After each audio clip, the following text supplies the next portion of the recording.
ਤਾਂ ਸਕਿਨ ਥੋੜੀ ਠੀਕ ਹੋਈ ਹੈ, ਮਤਲਬ ਹੁਣ ਤਾਂ ਬਹੁਤ ਸੋਹਣੀ ਹੋਈ ਪਈ ਹੈ ਸਕਿਨ। ਹਾਂ ਇਸ ਤਾਂ ਮੇਕਅਪ ਨਾ ਫਿਰ ਟਿਕਦਾ ਵਾ ਜੀ, ਸਕਿਨ ਸੋਹਣੀ, ਸਕਿਨ ਨਹੀਂ ਸੋਹਣੀ ਹੋਊਗੀ ਫਟ ਜਾਣਾ ਉਹਨੇ। ਔਰ ਤੁਹਾਡੇ ਵੀ ਉਦੋਂ ਸਕਰਬ ਕੀਤਾ ਅੱਜ ਵੀ ਮੈਨੂੰ ਲੱਗਦਾ ਕਰਕੇ ਆਏ ਹਾਂ ਕਰਕੇ ਮੇਕਅਪ ਸੋਹਣਾ ਹੋਊਗਾ ਕਿਉਂਕਿ ਡੈਡ ਸਕਿਨ ਕੱਢਤੀ ਨਾ। ਡੈਡ ਸਕਿਨ ਰਹੂਗੀ ਫਿਰ ਉਹ ਮੇਕਅਪ ਸੈੱਟ ਨਹੀਂ ਬਣਾਉਣਾ।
ज़्यादा से तो सारा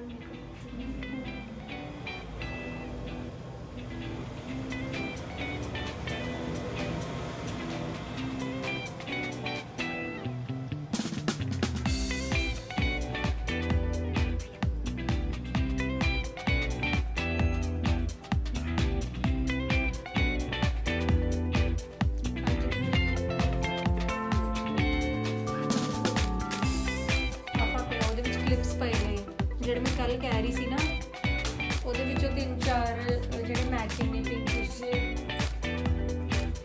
ਨਹੀਂ ਰਬਰ ਬੈਂਡ ਲੱਗ ਡੱਬੀ ਚ ਪਲਾਸਟਿਕ ਦੀ।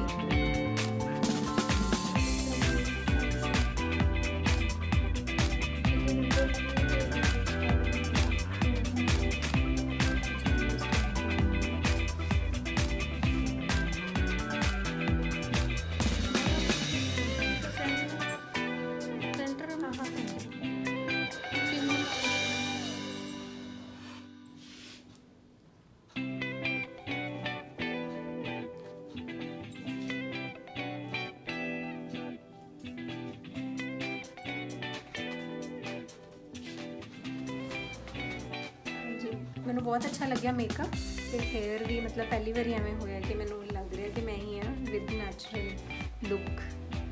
Highly recommend. ਹਾਂ, ਹੇਅਰ ਡੂ ਬਹੁਤ ਹਾਈਲੀ ਰਿਕਮੈਂਡ। Thank you.